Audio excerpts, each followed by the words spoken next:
Hey everyone, Jay here. As always, I'm going to offer you some recommendations for ways in which you might adapt our CrossFit linchpin workouts for kids. This week, I'm going to take a closer look at open workout 15.3. We've got an AMRAP 14, 7 ring muscle ups, 50 wall balls and 100 double unders. Now the reason I chose this is I was having to think about how would I adapt the muscle up for my children to make it appropriate for them, to make it fun, but also make it hitting some of those stimuluses that we like to hit with our CrossFit kids. So I'm going to take you through what I would do for an advanced kids. I'll take you through some options for maybe less experienced and what you could do if you don't have any equipment. And I'll talk you through why I've adapted it in the way I have and some of the stimuluses we might hit. So for our advanced kids, we've got an AMRAP for quality. Now I wanted them to replicate that muscle up without having to go through too much technicality. So you'll see from the video that with my son, I actually asked him to get over the box. And you can see that he uses something very similar to a muscle up technique to get over the high box. And I set it up quite high for him, and you'll see. And I didn't give really too much instruction on that. And the reason I wanted him to work out a way to do it. And we can see that from the way that he's worked out to do it, that muscle up is such a natural movement for getting over something high. So we've got high box overs that you'll see. And we've got some wall balls. Now in the video, you're going to see a little bit of a progression for some of the steps I went through to teach my son how to do the wall ball. We're going to have an air squat, and we're going to have front squats holding a ball in that front position. I like to call it the ice cream cone, where we have our elbows in and holding the ball in top, a bit like an ice cream. And then we're going to go through it'd be like some wall ball push press, but catching, bringing it back down to that reset position before he goes again, and then going into the full wall ball. And then we've got 20 skips. Now for that, depending on the experience or the ability of your children, you've got single unders or double unders that you could do. Now for our less experienced children, again, we're going to go for an AMRAP for quality. We're going to have 5 climb overs. Now this is just a height that's appropriate for your younger children. Remember, we're working from children anywhere from 3, if they're able to follow instructions, up to possibly 8 or 9. And it could be 5 climb overs, we're going back and forwards. It could just be 1, and you do this kind of like a bit of an obstacle course and moving them through. This would probably be more likely in an affiliate setting where you've got a class, maybe you've got a few children lined up.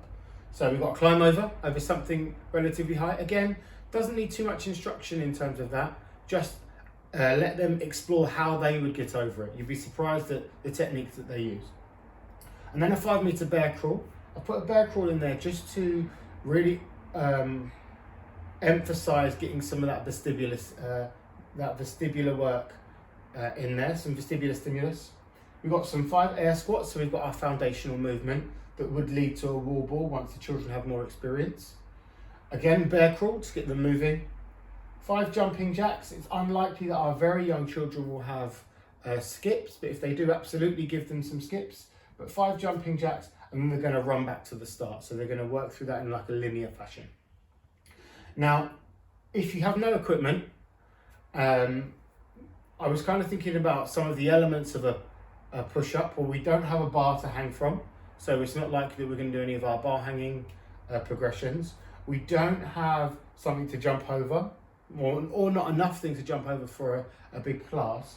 So I thought, well, actually, let's think about that last element, that push out of the dip. And for our young children, the sort of foundational part of that pressing out of that dip is going to be a push-up.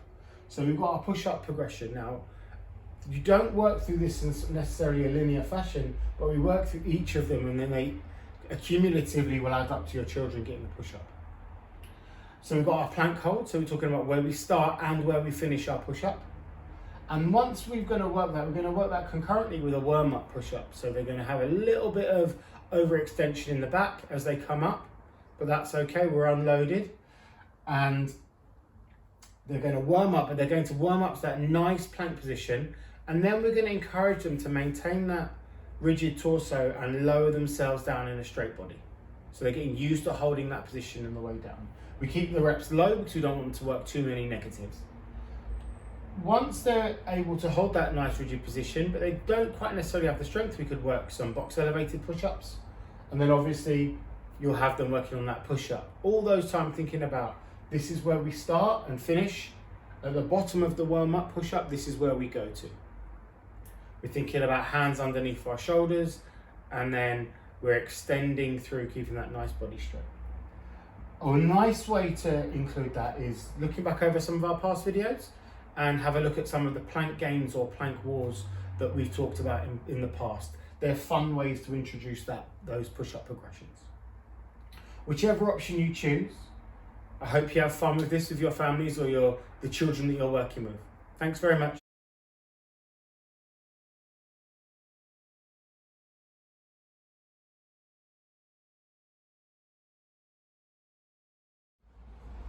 As I mentioned in the introduction video, I set up a high box for my son to work through. I didn't really give him too much instruction, but as you can see, he's using something very similar to a muscle up movement to get over the high box. Now you can do this for any age range. You'd probably use something slightly lower for younger children, but you'll be surprised at how naturally they use that movement to get themselves over something that's higher.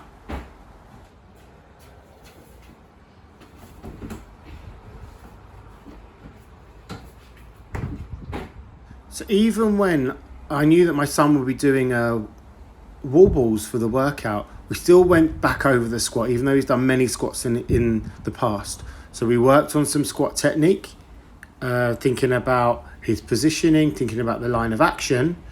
Once we finished going through some squat technique, we introduced using a ball. Now I like the front rack position. I call it an ice cream cone, where his elbows are quite close together and his hands are underneath, making the shape of an ice cream. So we work through that sort of ball front squat position using a soccer ball, football. And then we went on to some push press. So we've obviously taught the push press before with dumbbells and unloaded. Just catching, adding that element of a catch in there. And then moving on from that, after the push press, we just worked on full wall balls, so adding all those pieces together. A bit like how the thrusters taught. And then I haven't set him a height, I've just set him the wall as a target, and just to add the squat in there as well.